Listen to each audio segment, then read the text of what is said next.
into the future? Well, so Wolfram Alpha, what it does, its kind of front end is turning natural language into computational language. Right. What you mean by that is there's a prompt, you ask a question, what is the capital of some country? Right. And it turns into, what's the distance between, Chicago and London or something. Yeah. And that will turn into, geodistance of entity, city, et cetera, et cetera, et cetera. Each one of those things is very well defined. We know, given that it's the entity, city, Chicago, et cetera, et cetera, et cetera, Illinois, United States, we know the geolocation of that. We know its population. We know all kinds of things about it, which we have, curated that data to be able to know that with some degree of certainty, so to speak. And then we can compute things from this, and that's kind of that's the idea. But then something like GPT, large language models, do they allow you to make that conversion much more powerful? Okay, so that's an interesting thing, which we still don't know everything about. Okay, this question of going from natural language to computational language. Yes. In Wolfram Alpha, we've now, Wolfram Alpha's been out and about for 13 and a half years now. And, we've achieved, I don't know what it is, 98%, 99% success on queries that get put into it. Now, obviously, there's a sort of feedback loop because the things that work are things people go on putting into it. So but we've got to a very high success rate of the little fragments of natural language that people put in, questions, math calculations, chemistry calculations, whatever it is. We do very well at that, turning those things into computational language. Now, from the very beginning of Wolfram Alpha, I thought about, for example, writing code with natural language. In fact, I was just looking at this recently. I had a post that I wrote in 2010, 2011 called something like "Programming with Natural Language is Actually Going to Work." Okay. And so, we had done a bunch of experiments using methods that were a little bit, some of them a little bit machine learning like, but certainly not the same kind of idea of vast training data and so on. That is the story of large language models. Actually, I know that post, a piece of utter trivia, but that post, Steve Jobs forwarded that post around to all kinds of people at Apple. And that was because he never really liked programming languages. So he was very happy to see the idea that you could get rid of this kind of layer of kind of engineering-like structure. He would have liked, I think what's happening now, because it really is the case that you can, this idea that you have to kind of learn how the computer works to use a programming language is something that is, I think, a thing that, just like you had to learn the details of the opcodes to know how assembly language worked and so on.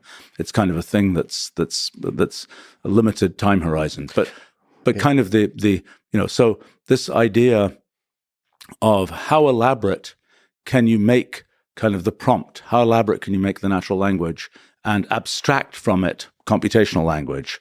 It's a very interesting question. And, what ChatGPT, GPT-4 and so on can do is pretty good. It's a very interesting process. I'm still trying to understand this workflow. We've been working out a lot of tooling around this workflow. That's natural language to computational language. Right. And the process, especially if it's conversation, like dialogue, it's like multiple queries kind of thing. Yeah, right. There's so many things that are really interesting that work and so on. So first thing is, can you just walk up to the computer and expect to sort of specify a computation? What one realizes is humans have to have some idea of kind of this way of thinking about things computationally. Without that, you're kind of out of luck because you just have no idea what you're going to walk up to a computer. I remember when I should tell a silly story about myself. The very first computer I saw, which was when I was 10 years old, and it was a big mainframe computer and so on. And I didn't really understand what computers did. And it's like somebody was showing me this computer and it's like, can the computer work out the weight of a dinosaur? It's like, that isn't a sensible thing to ask. That's kind of, you have to give it, that's not what computers do. I mean, in Wolfram Alpha, for example, you could say, what's the typical weight of a stegosaurus? And it will give you some answer, but that's a very different kind of thing from what one thinks of computers as doing. And so the kind of the question of, first thing is people have to have an idea of what computation is about. I think it's a very, for education, that is the key thing. Is kind of this this notion, not computer science, not sort of the details of programming, but just this idea of how do you think about the world computationally. Thinking about the world computationally is kind of this formal way of thinking about the world. We've had other ones, like logic was a formal way, is a way of sort of abstracting and formalizing some aspects of the world. Mathematics is another one. Computation is this very broad way of sort of formalizing the way we think about the world. And the thing that's cool about computation is if we can successfully formalize things in terms of computation, computers can help us figure out what the consequences are. It's not like you formalized it with math. Well, that's nice, but now you have to, if you're not using a computer to do the math, you have to go work out a bunch of stuff yourself. So I think, but this idea, let's see, I mean, we're trying to take kind of we're talking about sort of natural language and its relationship to computational language. The typical workflow, I think, is first, human has to have some kind of idea of what they're trying to do. That if it's something that they want to sort of build a tower of capabilities on, something that they want to sort of formalize and make computational. So then human can type something into, some LLM system and sort of say vaguely what they want in sort of computational terms. Then it does pretty well at synthesizing Wolfram language code. And it'll probably do better in the future because we've got a huge number of examples of natural language input together with the Wolfram language translation of that. Mm-hmm. So it's kind of